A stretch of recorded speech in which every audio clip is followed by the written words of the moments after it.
Welcome back to the Small Business Show, where you get to hear the journey, find the challenges, and create solutions. I'm your host, Lori Brooks, and I thank you so much for joining me today.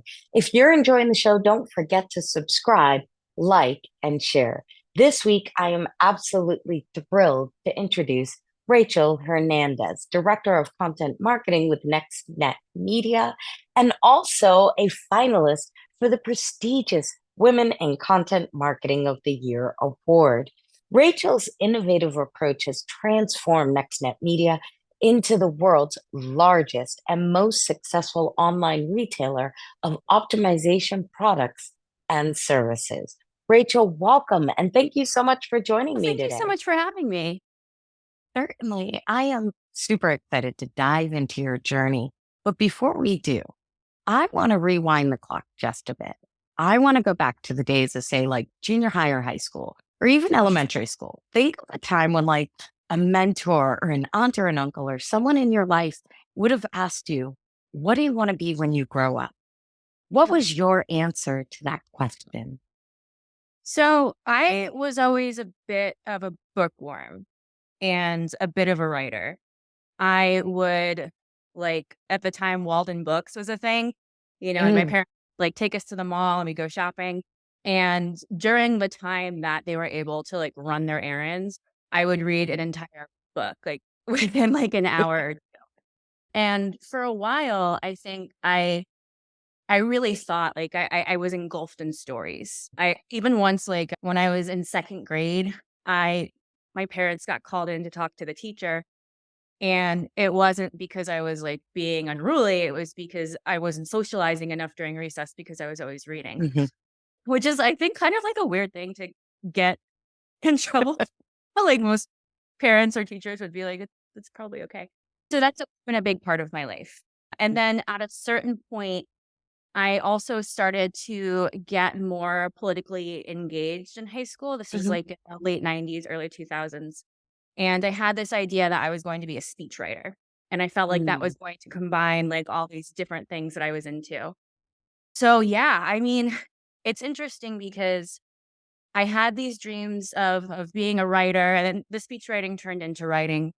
And I went to college to be a writer. And I was an English major at a time before digital marketing was really a thing. So mhm. the joke was always that you were going to, work in a coffee shop or be a server. There's nothing wrong with that. I waited tables for 16 years, but I got nervous that I wasn't going Mhm. to in the field. So one of the things that's been really exciting for me getting into content marketing, digital marketing, and MarTech is how many opportunities have opened up for kids like me, teenagers like me, 20 somethings like me. When I was getting into, trying to find a career path, this was 2005, Mhm. 2000. You worked in publishing if you were, it Right. Right. wasn't. And now there are so many opportunities for creatives Mhm. that didn't exist before. You started off thinking that you wanted to be a writer and really started to follow that journey. And I love how your path evolved into you even going to college to become a writer. That was your passion, and that's where you saw yourself going.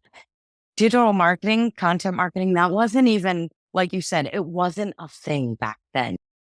Early 2000s, it was something that people just thought was a byline of Yeah. society. It was one of those random things that you'd hear about, but didn't really believe people were making a living out of in any way, shape, or form. So, what was that first step for you? What was that moment where you said, wait a minute, content marketing, this is it. This is where I'm at. What was that moment for Yeah. you? So I went to school. I wanted to be a writer, and then I got nervous. So I thought I would be a teacher, which I think is a path too that a lot of people who want to get into writing or creative arts Yeah. do. And then I realized very quickly that that was not going to be my journey. Um, and so I was living in New York City at the time. That's where I've spent most Mhm. of my and I was kind of trying to break in, and I decided that I knew my work ethic, and I have been able to sort of be successful in whatever realm I go into. And I think it's Mhm. just because I work, I try and work harder than everybody else in the room. And so I made the decision to move to Austin, Texas, because, and this was, I think, 2014, because I knew it was an area with a lot of tech, a lot of startups. And I wanted to, and they basically said I had no experience. I, again, waited tables for years and years and years, all of my 20s. And I said, well, if I can get my foot in the door at some sort of startup, some sort of more tech startup, I bet I can work my way up. And that actually is ended up what happened, except the job was not in Austin. I ended up in St. Petersburg, Florida, which is where NextNet Media headquarters is. And I started off in an email marketing tech as in tech support, making minimum wage when they needed somebody to join their writing team, because we actually wrote email content for entrepreneurs, mainly real estate agents, but mostly entrepreneurs of all kinds. We did like follow-up emails. I went out for the position, I got it, and then I ended up managing that team within like 6 months. And so that was sort of it. Like I had a feeling that if I could just get in the right spot, that I could make it work. And I knew that I didn't have the network or connections to make that happen in New York City. So I was just kind of like, okay, well, we'll figure out another way. And so that's what happened. And now I'm at NextNet Media. So I joined that organization in 2016 as a content marketing manager. And I've kind of been able to climb the ranks there as a content manager and now a brand strategist since. You've recognized that you didn't have the network or the connections to kind of move yourself along. You really had to think through and strategize, okay, how do I get into the tech industry? How do I make that shift from where I am waiting tables in the service industry into the tech industry? And instead of just thinking about it, debating over it, hemming and hawing over it, like many do when it comes to that major change, you made the decision to make the move and get yourself involved. What was the true inspiration for that? What was that moment that made you make that move?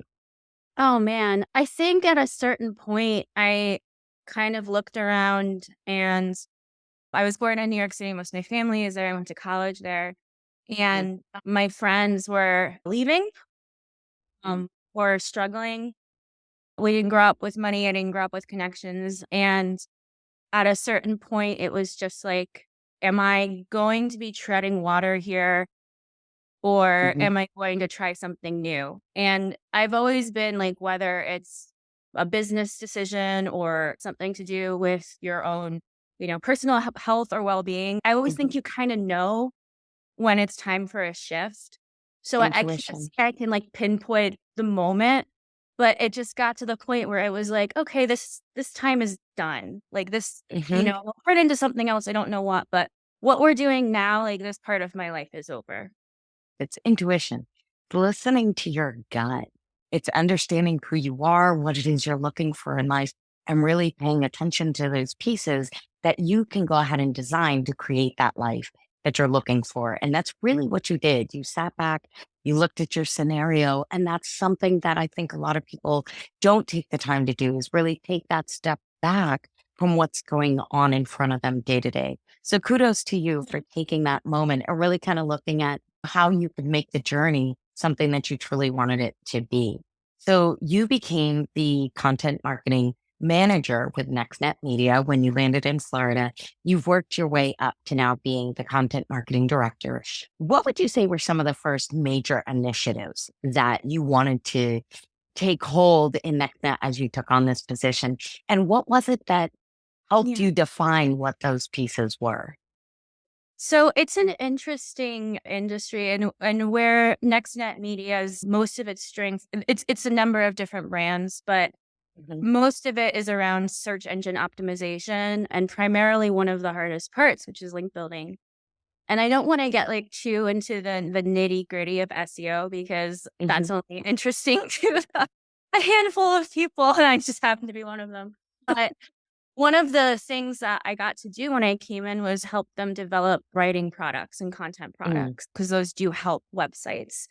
The industry, it's interesting, in 2015 was really primarily around doing something else, which is link building. And that's still what we do. I don't think I know we're the best in the industry at doing that. But being able to add additional products to the suite. Mhm.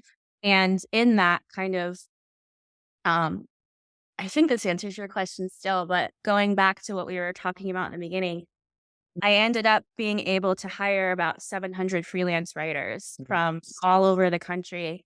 And that was such to help with fulfillment.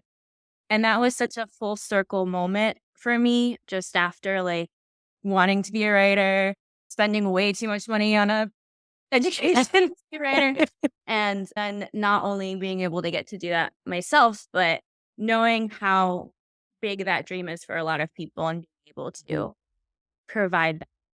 So yeah, I mean, just kind of being able to add this like creative element to their suite. And then the other piece of it is also like MarTech in general and marketing is a very male dominated industry. And particularly the space that I'm in can be very, very male dominated. So being able to not only show up and represent as a woman in the field and get to do conferences and amazing podcasts like this, but also like have an impact on the company's branding and the marketing and really bringing that different perspective really meaningful for me too. Congratulations. Congratulations on the entirety of the journey. I think what you have done for other writers is impressive. And I love the way you explain that full circle to your journey from dreaming about becoming a writer to fulfilling that dream for others. That is an impressive journey, and it's not something a lot of people have the opportunity to enjoy in life. So, congratulations for that. And in such a heavily male dominated industry, at that, as you mentioned, because it's an industry in which females are not widely recognized. So, I am super excited that you are, one of the finalists for the Women of the Year award. That is absolutely outstanding.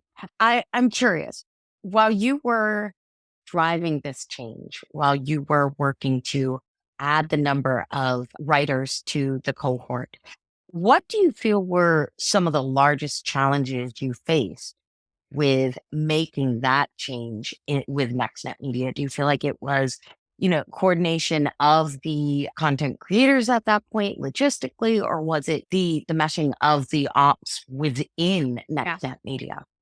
So I think one of the things that my company is so good at and why we are the biggest in what we do, we're the biggest SEO company in the world. We do the most Hmm. fulfillment is that scalability without sacrificing quality, but it can be incredibly challenging. And so, especially the operations of running, that large of a team of writers, and we were producing, I think, 20,000 pieces of content a month Wow. with that team. And everybody expects it to be, the same every time, the Mhm. same level of writing, the same level of SEO optimization, the same tone. And that can be tough, especially when you are Mhm. dealing with writers and creatives. That being said, like I am a really, really big fan of just ops docs, organizations, making sure everybody's plugged into the same project management system. It's all about communication at that point. And I think that's also another thing that women can really bring to this industry too, is kind of having like a little more intuition about those nuances sometimes, I think. Yes. Yes. So that was definitely the biggest challenge because when I started, when I started with this product, it was like maybe 1,000 blogs a month, and then it was Mhm. 20,000. And one thing that we always say, we are always on time. We are never late with a deliverable. We're always in budget. And so that was just a lot of pressure to build up really quickly. Definitely, definitely. So you shared with us a little bit, and we've kind of teased that to what NextNet Media does overall, but share with us a full insight as to what the company does. Yeah. So NextNet Media is a global media organization that has multiple brands under its Hmm. umbrella. The most notable would be linkbuilder.io, which is an Hmm. SEO agency. They're very, very high end. They have some incredible clients. And that's just like, I would say actually, I wouldn't, it is the highest quality link building company in the world. We also own Authority Builders and the Hoffs, which are also link building companies and SEO companies. They cater more to your smaller agencies, to your SMBs, to your entrepreneurs, but they are probably the most recognized and established SEO companies in the world. Links are definitely what people come to us the most for, just because it's such a difficult thing for people to pull off and scale in SEO. If you talk to any SEO, you're like, what do you hate about your job? And they say link building. So we're able to take that off of your hands. Yeah. And then in the content too. And then we also own a content generation software called Copymatic. And that's a platform very similar to your Chat GPTs, to your Jaspers, but has a much wider array of things that you're able to fulfill within that. NextNet Media isn't just one company. It's really an owned operation of multiple content marketing and SEO building type of Exactly. But we all work together. We all collaborate together. There is a lot of cross collaboration across the different business units, just because that's the smart thing to do when you have a lot of smart people working for you. You kind of want them to talk to each other. But yeah, so they're all separate brands under the NextNet Media umbrella. So, as the content marketing director of NextNet Media, already made some major changes in NextNet Media, but in content marketing as a whole, if you could make a change to the industry, if you had a magic wand and could go ahead and wave that wand and change anything at all overnight, what do you feel like would make one of the biggest impacts? I think, and I'm sure so many people talk about this, but it's been such a crazy year, and it has been a year since Chat GPT really started to take. And I've done a lot of talking about why writers and creatives should not be afraid of it. I think there's such an opportunity here. If somebody has ever had to put any work into a piece of writing, into any sort of communication that you have to, and you've gotten stuck, my gosh, this is like an incredible tool. It's incredible. And so want to encourage anybody to just get an account, play around with it. It doesn't matter if you're in marketing or if you're an entrepreneur. Like this is going to change everything. At the same time, I do believe, and I don't want people to forget, that there is a need for creatives and for writers. I truly believe that some of us, and I'll include myself in it, we speak a language. There's a musicality to it that, you can't get that. And I don't think you'll be able to replicate that with AI for a while. So that just that marrying the two, using AI to scale your processes, to maybe save a little money, to save some time, some resources yes. But then you've got to have your writers and your editors and your creative team as well. So that's something I'm putting into the universe. Yes. More people need to be utilizing AI for streamlining their processes 100%. It's something that is beyond a time reduction.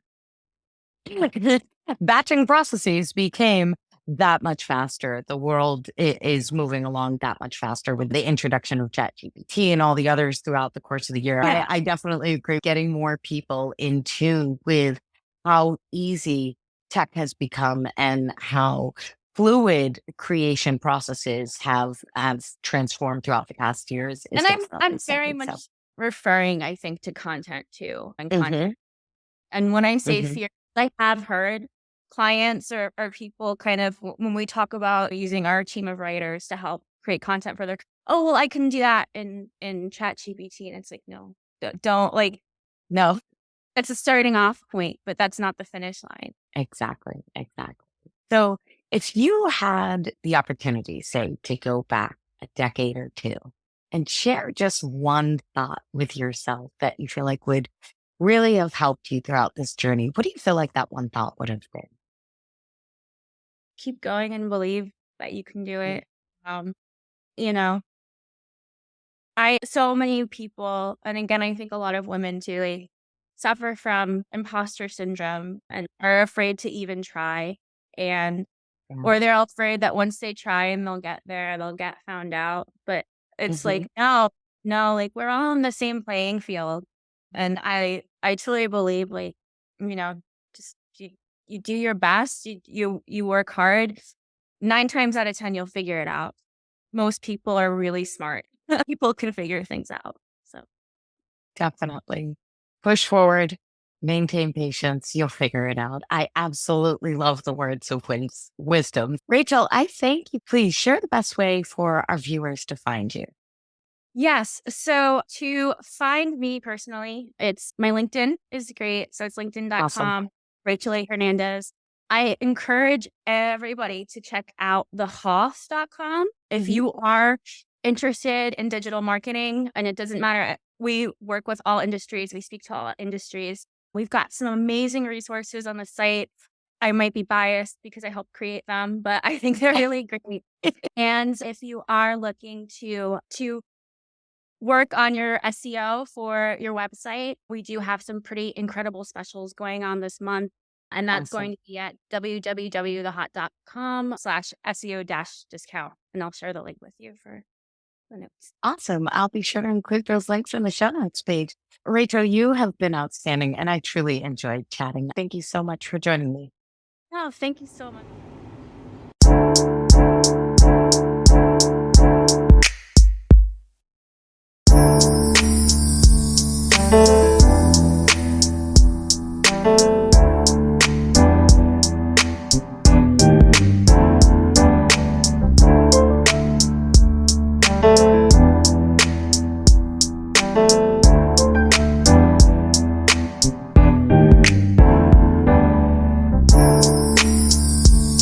Thank you.